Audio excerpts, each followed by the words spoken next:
আসসালামু আলাইকুম। শরীফ কিচেনে সবাইকে স্বাগতম। সঙ্গে আছি আমি ফয়সাল শরীফ। আজকে আমার রেসিপি হচ্ছে ভাপা ডিমের কোপ্তা। ভাপা ডিমের কোপ্তার জন্য আমি নিয়ে নিয়েছি 4 পিস হাঁসের ডিম। ভাপা ডিমের কোপ্তার জন্য একটা পাত্রে দিয়ে দিচ্ছি সামান্য সরিষার তেল। সরিষার তেল দিয়ে পাত্রটাকে ভালো করে মাখিয়ে নেব, যাতে ডিম ভাপা দিলে বের করতে সুবিধা হয়। এখন ডিমগুলোকে একে একে ভেঙে দিচ্ছি।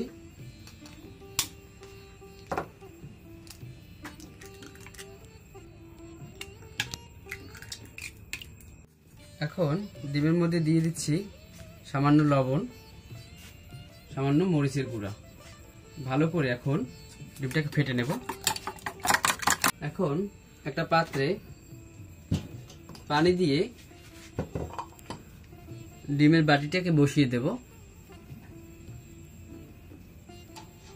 যেহেতু নামেই ভাপা ডিম, তো পানির ভাপে ডিমটা হয়ে যাবে, এই জন্য আমি পানির উপরে ডিমের বাটিটাকে বসিয়ে দিয়েছি। এখন এর উপরে ঢাকনা দিয়ে ভারী কিছু দিয়ে চেপে দেব। আর আমি ভাপা ডিমে দিয়ে দেব আলু।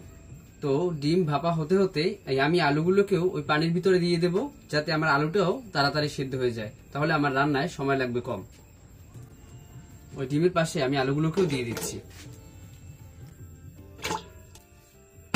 ঢাকনা দিয়ে ঢেকে এখন এটাকে আমি রাইস কুকারে বসিয়ে দিচ্ছি। রাইস কুকারের ভেতর থেকে সিদ্ধ করা ডিম এবং আলু উঠিয়ে নিয়ে এসেছি। এখন আমি ভিতর থেকে ঢাকনাটা উঠিয়ে নিচ্ছি। আর ডিমগুলো একদম ভাপে সিদ্ধ হয়ে গেছে। পুরো বাটিটাকেও আমি উঠিয়ে নিচ্ছি।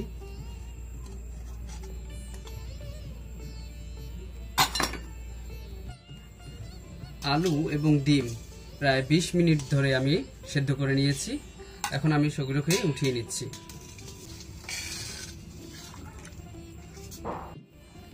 আমি ছুরির সাহায্যে পাশটাকে ভালো করে ঘুরিয়ে ঘুরিয়ে একটু কেটে দিচ্ছি, যাতে আমার বের করতে সুবিধা হয়।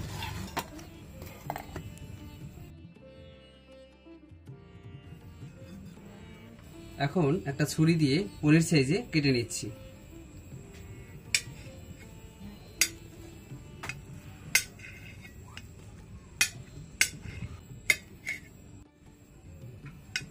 আমি আমার সুবিধা মতো সাইজ করে কেটে নিচ্ছি। কেটে রাখা ডিমগুলোতে দিয়ে দিচ্ছি সামান্য মরিচের গুঁড়া, দিয়ে দিচ্ছি সামান্য হলুদ গুঁড়া, 1 চিমটি পরিমাণ লবণ। এখন একটা চামচ দিয়ে মেখে নিচ্ছি। এখন একটা ফ্রাই প্যানে দিয়ে দিচ্ছি সয়াবিন তেল 1 টেবিল চামচ। সয়াবিন তেলটা যখন গরম হয়ে আসবে, তখন আমি ডিমগুলোকে একটু ভেজে নেব। ডিমগুলোকে এখন আমি তেলের ভিতরে দিয়ে দিচ্ছি, একটু হালকা করে ভেজে নেব।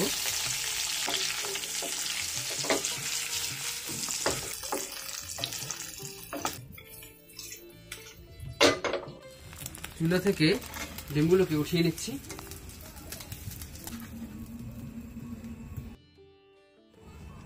একইভাবে এখন আলুগুলোকেও আমি একটু সামান্য ভেজে নেব। আলুর ভিতরেও দিয়ে দিচ্ছি হলুদ গুঁড়া, সামান্য মরিচ গুঁড়া এবং একটু লবণ।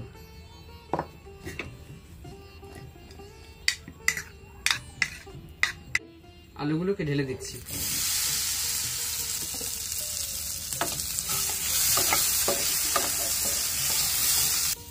এখন আমি আলুগুলোকে উঠিয়ে নিচ্ছি। এখন ফ্রাই প্যানে দিয়ে দিচ্ছি সয়াবিন তেল 1 টেবিল চামচ। এখন সয়াবিন তেলের ভিতরে একে একে দিয়ে দেব পেঁয়াজ বাটা 2 চা চামচ, কাঁচামরিচ বাটা 1 চা চামচ, রসুন বাটা 1/2 চা চামচ, আদা বাটা 1/2 চা চামচ।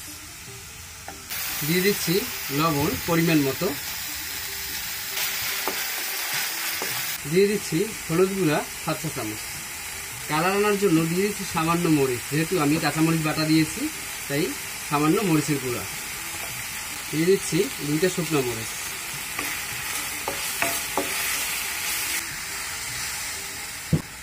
মশলাগুলো ভালো করে ভুনা হয়ে যাচ্ছে।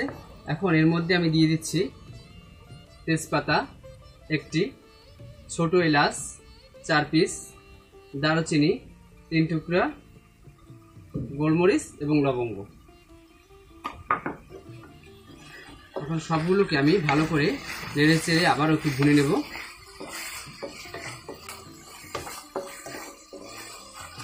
মশলা ভালো করে কষানো হয়ে গেছে, কারণ মশলার গা থেকে তেল ছেড়ে দিয়েছে।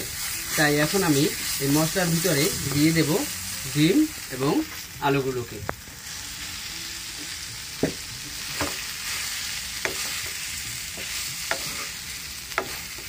মশলার সাথে ভালো করে নেড়েচেড়ে মাখিয়ে নেব।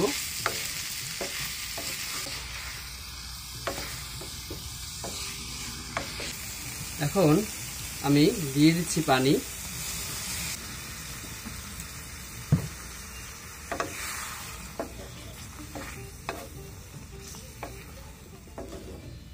ঢাকনা দিয়ে ঢেকে দিচ্ছি।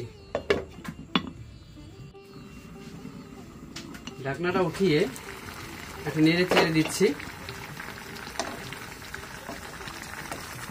অসাধারণ সুন্দর একটা ঘ্রাণ ছেড়েছে। এখন এর মধ্যে আমি দিয়ে দিচ্ছি টমেটো কুচি 2টা,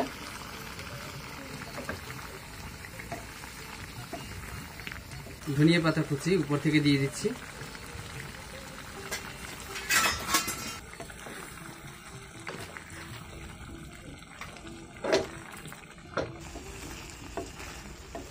আমার রান্না শেষ, এখন আমি নামিয়ে নিচ্ছি।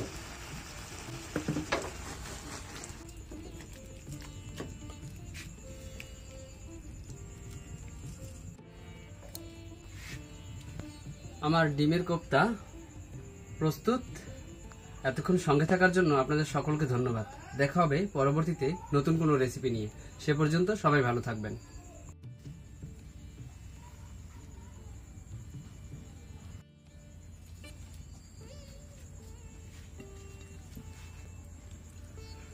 অসাধারণ।